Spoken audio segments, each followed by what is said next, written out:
2019년 1월 넷플릭스를 통해 공개돼 한국은 물론 전 세계적으로 사랑을 받은 좀비 드라마 킹덤. 해외 드라마 팬들에게는 낯설기만 한 나라 조선의 세자가 좀비 아포칼립스에서 온갖 고난과 역경을 넘는 이 이야기가 큰 인기를 끈 것은 무엇 때문이었을까요? 이는 한국 해외 가릴 것 없이 공감할 수 있는 다른 좀비물에는 없는 세 가지 포인트가 바로 이 드라마 킹덤에 있기 때문이라고 생각하는데요. 다른 좀비물에는 없는 오직 킹덤에만 있는 세 가지 재미 포인트, 좀비의 상징, 주인공의 성장, 그리고 이 드라마의 제목이기도 한 킹덤의 의미를 함께 알아보겠습니다. 첫 번째로 좀비가 상징하는 바에 대해서 이야기해볼까요? 이 드라마는 크게 보면 세 종류의 캐릭터들이 나온다고 볼 수 있습니다. 좀비, 멀쩡한 사람들, 그리고 좀비를 이용하는 세력들. 여기서 좀비는 감염되어 이성적인 생각과 판단이 불가능한 사람들입니다. 멀쩡한 사람들은 이런 좀비로부터 자기 자신을 지키기 위해서 발버둥 치는 사람들이고요. 좀비를 이용하는 세력들은 이 좀비들을 활용하여 자신들의 이권을 지키고자 하는 사람들입니다.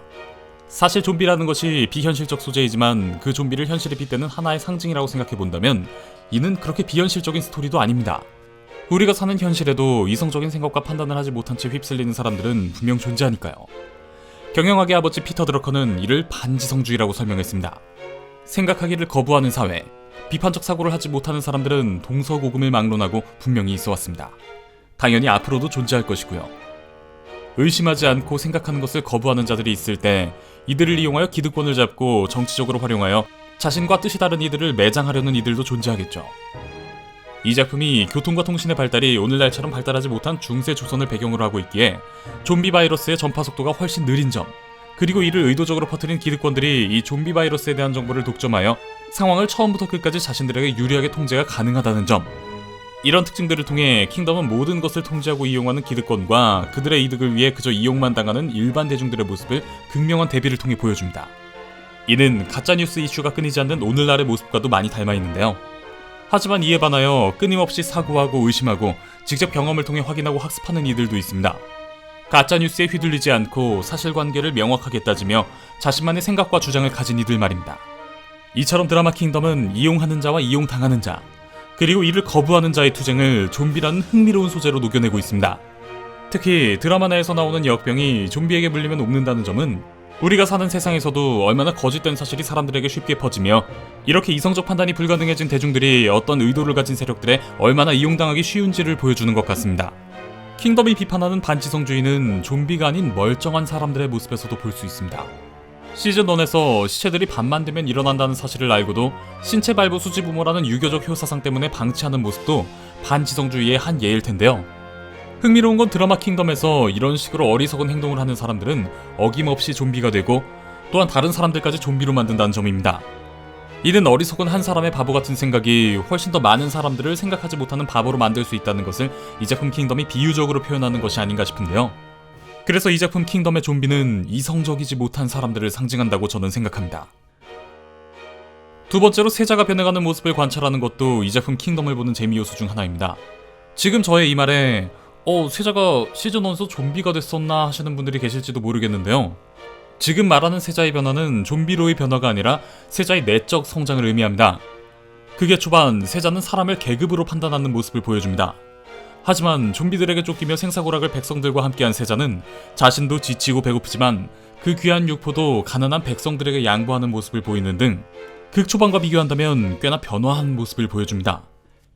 난 다르다! 난 이들을 버리고 간 이들과도 다르고 해와 조씨와도 다르다! 난 절대로 이들을 버리지 않을 것이다! 이 대사를 통해 확실히 세자는 백성들과 고난과 역경을 넘으며 진정 백성을 사랑하는 왕의 제목으로 성장하고 있음을 알 수 있습니다. 세 번째로 주목할 만한 포인트는 바로 이 드라마의 제목입니다. 이 작품의 제목은 킹덤으로 왕이 다스리는 나라, 왕국을 의미합니다. 즉 킹덤은 왕이 다스리는 나라라는 그 의미를 생각해볼 때 장소적인 의미보다는 상징적인 의미가 더 큽니다. 왕이 있는 곳이라면 어디라도 곧 킹덤이 될 수 있으니까요. 이 드라마를 보면서 세자의 킹덤과 모든 일의 원흉 조학주 대감의 킹덤을 비교해보는 것도 재밌습니다. 사람들을 죽여 다른 이들의 입을 막아 유지하는 권력 조학주의 킹덤과 무엇보다도 백성의 안위와 생존이 중요한 세자의 킹덤. 시청자들은 킹덤을 보면서 이 두 왕국을 자연스럽게 비교하게 됩니다. 그리고 당연히 우리는 세자의 킹덤이 더 이상적인 킹덤이라 생각하게 되고 이 킹덤을 응원하게 되죠. 이러한 두 개의 킹덤을 보여주는 것은 보는 이들로 하여금 자연스럽게 진짜 킹덤은 무엇인지 스스로에게 질문하게 합니다. 그리고 이 작품은 조선시대를 배경으로 한 좀비 아포칼립스를 통해 우리에게 단순히 궁궐이 위치해 있는 곳이라고 해서 킹덤이 아니라 진정한 왕이 있는 곳이 바로 킹덤이라고 말해주고 있죠. 자, 이렇듯 다른 좀비물에는 없는 포인트들이 있는 킹덤.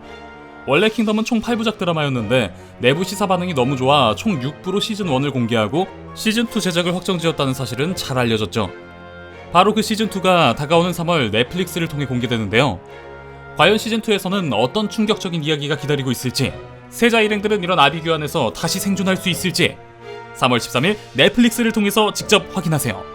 저는 킹덤 시즌1에서 풀리지 않은 떡밥 정리 영상으로 돌아오겠습니다. 그럼 지금까지 미노타우루스였습니다.